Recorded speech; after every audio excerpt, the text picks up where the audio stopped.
الحمدللہ رب العالمین والعاقبۃ للمتقین والصلاۃ والسلام علی سید الانبیاء والمرسلین۔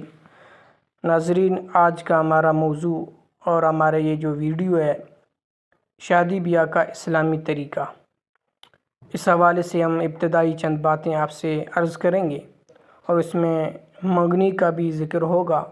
مکمل طریقہ کار آپ اس ویڈیو میں دیکھیں گے۔ آپ سے گزارش ہے کہ ویڈیو کو شروع سے آخر تک دیکھیں، چینل کو سبسکرائب کریں، گھنٹی کے بٹن کو دبائیں۔ آپ کا میرے ساتھ یہی تعاون ہے۔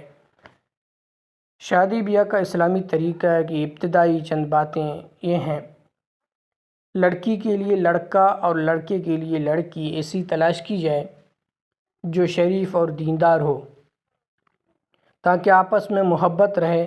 جہاں لڑکے کی مرضی نہ ہو وہاں ہرگز نکاح نہ ہو۔ اسی طرح جہاں لڑکی یا لڑکی کی ماں کی منشا نہ ہو وہاں نکاح کرنا زہر قاتل ہے۔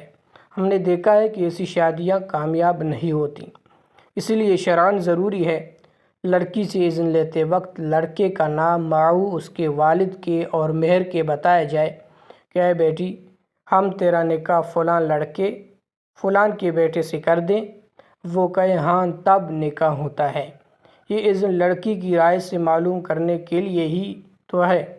اگر موقع ہو تو لڑکے کو لڑکی پیغام سے پہلے کسی بہانے خفیہ طور پر دکھا دی جائے اور لڑکی کو معلوم نہ ہو۔ اور نکاح سے بیشتر اپنے قرابت داروں کا مشورہ لینا بھی بہتر ہے۔ قرآن کریم میں اللہ رب العالمین ارشاد فرماتا ہے وَأَمْرُهُمْ شُورَىٰ بَيْنَهُمْ، اور ان کے معاملات آپس میں مشورے سے حل ہوتے ہیں۔ ایسے نکاح کے سارے قرابت دار ذمہ دار ہو جاتے ہیں۔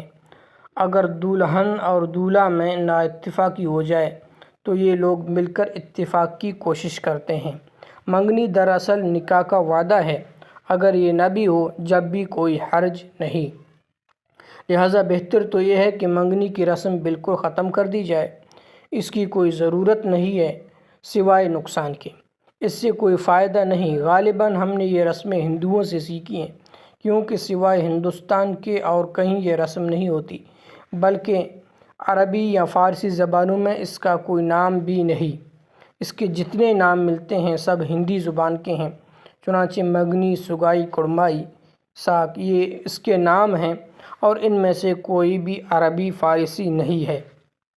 اگر اس کا کرنا ضروری ہی ہو تو اس طرح کرو کہ پہلے لڑکے والے کے ہاں اس کے قرابت دار جمع ہوں اور وہ ان کی خاطر تواضع صرف پان اور چائے سے کرے۔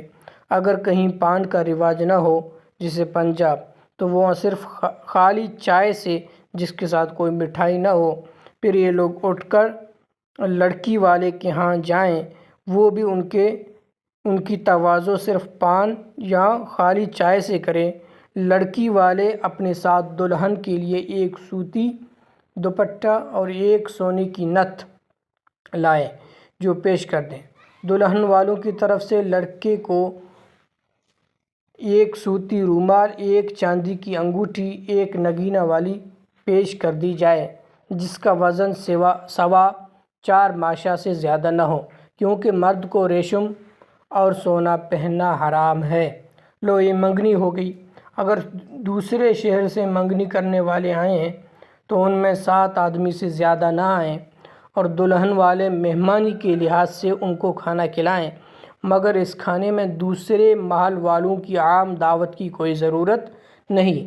پھر اس کے بعد لڑکی والے جب بھی آئیں تو ان پر مٹھائی اور کپڑوں کے جوڑوں کی پابندی بھی نہ ہو، اور اگر اپنی خوشی سے بچوں کے لیے تھوڑی سی مٹھائی لائیں تو اس محلہ میں تقسیم کرنے کی کوئی ضرورت نہیں۔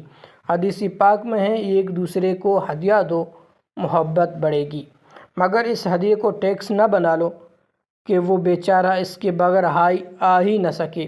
تاریخ کا مقرر کرنا بھی اسی سادگی سے ہونا ضروری ہے۔ اگر اسی شہر سے لوگ آ رہے ہیں تو ان کی تواضع صرف پان یا خالی چائے سے ہو۔ اگر دوسرے شہر سے آ رہے ہیں تو 5 آدمی سے زیادہ نہ ہو جن کی تواضع کھانے سے کی جائے، اور مقرر کرنے والے سن رسیدہ بزرگ لوگ ہوں۔ بہتر یہ ہے کہ شادی کے لیے جمعہ یا سوموار یعنی پیر کا دن مقرر ہو، کیونکہ یہ بہت برکت والے دن ہیں۔ پھر تاریخ کے بعد گانے بجانے، ڈھول وغیرہ نہ ہوں، بلکہ اگر ہو سکے تو ہر تیسرے دن محفل میلاد کر لیا کریں، جس میں نعت خوانی اور درود پاک کی تلاوت ہو۔ ایسے وعظ کیے جائیں جس میں موجودہ رسموں کی برائیاں بیان ہوں۔ ماؤں اور اوپٹن کی تمام رسمیں بالکل بند کر دی جائیں، یعنی اگر دلہن کو ایک جگہ بٹھا دیا جائے یا کہ دولہا دلہن کی خوشبو اوپٹن ملایا جائے تو کوئی حرج نہیں۔ یہ اوپٹن ایک طرح کی خوشبو ہے، اور خوشبو نبی کریم صلی اللہ تعالیٰ علیہ وسلم کو بہت پسند تھی، بلکہ شادی کے وقت خوشبو استعمال کرنا صحابہ کرام سے ثابت ہے۔ لیکن ان کاموں کے ساتھ حرام رسمیں، گانا بجانا، عورتوں مردوں کا خلط ملط ہونا، بیہودہ مذاق سب بند کر دیے جائیں۔ غرض دینی اور دنیاوی کاموں میں حضور صلی اللہ علیہ وسلم کی پیروی دین و دنیا کی بھلائی کا ذریعہ ہے۔ اس زمانے میں بعض لوگ دلہا کو چاندی کا زیور پہناتے ہیں یا چھری چاقو ان کے ساتھ رکھتے ہیں تاکہ اس کو بھوت نہ چمٹ جائے۔ یہ سب ناجائز رسمیں ہیں۔ اگر دلہا پر کسی قسم کا خوف ہے تو صبح شام آیت الکرسی پڑھ کر خود اپنے پر دم کر لیا کرے، بلکہ نمازی آدمی کو تو کبھی کوئی آسے بفضلہ تعالی نہیں چھوتا۔ قرآن پاک اچھا نگہبان ہے، اس کو اختیار کرو۔